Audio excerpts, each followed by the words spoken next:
पिछले लेक्चर में अपन ने 5 पीर देवताओं के बारे में पढ़ा। अब हम पढ़ते हैं तेजा जी के बारे में। ये 5 पीरों से अलग है। इनका जन्म 1073 ईस्वी में खड़नाल नागौर में हुआ। ये जाट जाति से संबंधित थे, जाट कोई राजवंश परिवार से संबंधित नहीं थे तेजा जी। तेजा जी के पिता का नाम ताहड़ जी था, माता का नाम राव कोरी था। इनकी घोड़ी लीलन थी, पत्नी पेमल थी, जो इनकी छठी पत्नी थी। इनका भोपा गोडला कहलाता है, गोडला जाति से होता है। इनकी एक कथा है, कथा के साथ अपन इनका देखेंगे कि जब पहली बरसात हुई और फिर आषाढ़ की तेज़ धूप थी तो तेजा खेत में काम कर रहा था। तेजा दोपहर तक भूखा प्यासा काम करता रहा। जब भाभी दोपहर में इनके लिए भोजन लेकर आई तो तेजा ने उन पर गुस्सा किया। तो भाभी ने तेजा को व्यंग्यपूर्वक कहा कि तेरी जो पढ़नी हुई मतलब पेमल है वो तो पीहर बेटी है, तो मेरे पे गुस्सा क्या कर रहा है, उनको ले आ। तो इस पर तेजा ने प्रतिक्रिया देते हुए अपने ससुराल पनेर की ओर तेजा रवाना हो गया अपनी पत्नी को लेने के लिए। जब वह पनेर पहुंचा तो उसकी सास ने कुछ उनको कहा होगा, तो तेजा वहां से पुनः अपने गांव की तरफ रवाना होने लगे। तो उनकी पत्नी पेमल ने उनको देख लिया, तो उन्होंने रिक्वेस्ट करी और पास में लाखा गुजरी के घर पे उनको रुकने के लिए बोला। तब वो लाखा गुजरी के घर पे ठहरे। उसी रात मेर जनजाति के कुछ लोगों ने लाखा गुजरी की गायों को ले गए। मेर जाति कुछ लोग लाखा गुजरी की गायें चुरा कर ले गए। तो लाखा गुजरी ने तेजा जी से रिक्वेस्ट करी कि आप मेरी गायों को छुड़ा कर लाओ। तो तेजा जी गए। जब वे रास्ते में सुरसरा नामक जगह पर पहुंचे तो उन्होंने देखा दावानल, जो जंगल की आग लग रही थी, उसमें एक सर्पिनी जल चुकी थी और सर्प अध जला सा था। तो तेजा जी ने उस सर्प की जान बचाई, लेकिन वो सर्प गुस्सा हो गया। उसने कहा कि मुझे किसी ने मैं सांपग्रस्त था और मैं जल रहा था और आपने मुझे बचाकर सांप मुक्ति से वंचित कर दिया। तो उन्होंने बोला कि मैं तो आपको डसूंगा। तो तेजा जी ने कहा कि नहीं, पहले मैं लाखा गुजरी की गायों को छुड़ा कर लाता हूँ, फिर मैं पुनः आपके पास आऊँगा तो आप मुझे डस लेना। तो तेजा जी आगे गए और मेरों से लाखा गुजरी की गाय छुड़ाई। भीषण संघर्ष हुआ।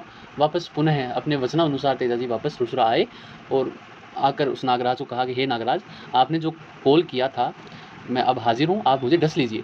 तो नागराज ने कहा आप तो पूरे लहू लुहान हो, आपको मैं अब कहाँ डसूँ, आप रहने दीजिए। तेजा जी ने कहा कि मैंने आपको वचन दिया है, आप डस लीजिए। तो तेजा जी के पूरे शरीर पे घाव थे, तो तेजा जी ने अपनी जीभ बाहर निकाली, क्योंकि जीभ पर कोई घाव नहीं था, और सर्प ने उनकी जीभ पर डस लिया। ये इतनी वचनबद्धता को देखकर सर्प ने आशीर्वाद दिया कि तुम्हारे जो भक्त होंगे, जिसको किसी ने सर्प दंश किया है, अगर वो आपकी ताती बांधेंगे तो उनको सर्प दंश का विष शरीर में नहीं फैलेगा। ये तेजा जी की कहानी थी कुछ जो मैंने आपको बताई। तो इसके बाद सुरसरा में उनकी मृत्यु हो गई। सुरसरा किशनगढ़ में है। भाद्रपद शुक्ल दशमी को मृत्यु हुई। तेजा दशमी इसी दिन बनती है। परबतसर में इस दिन मेला लगता है। अभय सिंह ने परबतसर नागौर में इनका तेजा जी का मंदिर वो बनाया। तेजा जी की तरह गोगा जी भी नाग रक्षक देवता थे। मूर्ति तेजा जी की घोड़े पर सवार है, एक हाथ में तलवार है तथा जीवा पर सर्प डस रहा है। ये उनकी मूर्ति पे दिखाया जाता है। काला बाला के देवता तेजा जी कहलाते हैं, पूछा जाता है फैक्ट। इनके मंदिर हैं सेंदरिया, भावता, सुरसुरा, तीनों अजमेर में हैं। बासी दुगारी बूंदी में है। आगे अपन देखते हैं कुछ फैक्ट। लीलन इनका घोड़ा था। जो तेजा की जब मृत्यु हुई सांप के डसने से, तो वो विहेवल होकर आंसू गिराने लगा। तेजा जी के पैरों को धोया और खरनाल वापस जाकर संदेश दिया कि तेजा जी का अब देहावसान हो चुका है। यह संदेश उनकी बहन राजल व एक नायक जाति की कन्या ने सुना और उन्होंने अपने प्राण त्यागने के निश्चय वहीं किया। तो बुंगरी राजल माता का मंदिर, जो उनकी बहन है, उनका खड़नाल नागौर में ही मंदिर है। 2010 में तेजा जी पर डाक टिकट जारी हुई। ये तेजा जी के बारे में कुछ जानकारी। अब है देवनारायण जी बगड़ावत थे। इनके पिता सवाई भोज, माता सेडू गुजर थी, पत्नी पीपल दे थी। 1243 में आसिंद भीलवाड़ा में इनका जन्म हुआ। पिता की बिनाय शासक से संघर्ष में मृत्यु हुई, तो माता सेडू ने इन्हें बचाने के लिए बिनाय से मालवा की ओर चली गई।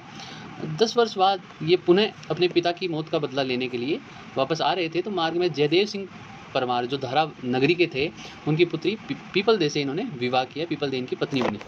बिनाय में गायों की रक्षा हेतु संघर्ष में बिनाय ठाकुर को मौत के घाट उतारा और अपने पिता का बदला भी इन्होंने ले लिया। भाद्रपद शुक्ल सप्तमी आसिंद भीलवाड़ा में इनका मेला लगता है। इनके अनुयायी गुजर समाज से हैं। देवनारायण जी की फड़ व बगड़ावत, जिसमें गुजरों के बारे में कुछ यशोगान किया गया है। इनका गायन गुजर जाति के भोपों द्वारा किया जाता है। लक्ष्मी कुमारी चुंडावत ने एक बुक लिखी है बगड़ावत, जिसमें सवाई भोज की जानकारी है इस बुक में। बूंदी का विष्णु का अवतार कहा जाता है। औषधि के देवता कहा जाता है देवनारायण जी को। नीम के पत्ते चढ़ाए जाते हैं, जब भक्त मंदिर में जाते हैं नीम के पत्ते चढ़ाते हैं, अगर नीम का पत्ता गिर जाता है तो वो शुभ माना जाता है। देवनारायण जी की फड़ जंतर वाद्य यंत्र से गाई जाती है, सबसे लंबी फड़ है। देवनारायण जी की फड़ पर डाक टिकट 2010 में जारी हुई। अब अपन देखते हैं फड़ क्या है। फड़ एक परंपरागत लोक चित्रकला है। ये शाहपुरा भीलवाड़ा में प्रसिद्ध है। श्रीलाल जोशी को इसमें पद्मश्री मिला। जोशी परिवार फड़ के लिए फेमस है। फड़ क्या होती है कि एक मोटा सूती कपड़ा होता है जिसे रेजा बोलते हैं, उस पर गेहूं या चावल की मांड में गोंद मिलाकर फलक पर 5 या 7 रंगों से बनी सरलतम विवरणात्मक क्रमबद्ध कथन लिखे जाते हैं। मतलब सरलतम रूप होता है उस सूती कपड़े पर लिखा हुआ, उसे फड़ कहते हैं। और ये लकड़ी पर लपेट कर इसको पढ़ा जाता है। मानव आकृति, पशु पक्षियों की आकृति, प्रकृति चित्रण आदि का संयोजन उसमें रहता है। उसमें रंग कलर भरे जाते हैं। प्रमुख जो आकृति होती है वो बड़ी होती है और बाकी सारी छोटी आकृतियाँ बड़ी आकृति के अनुपात में छोटी होती है।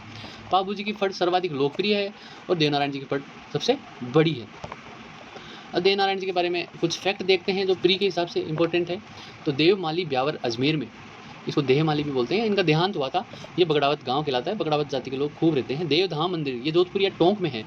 वनस्पति विद्यापीठ जो टोंक में है उसके पास में। देव डूंगरी मंदिर ये चित्तौड़गढ़ में है। ये देवनारायण जी के बारे में इतना। अब अपन पढ़ते हैं नेक्स्ट लेक्चर में। धन्यवाद।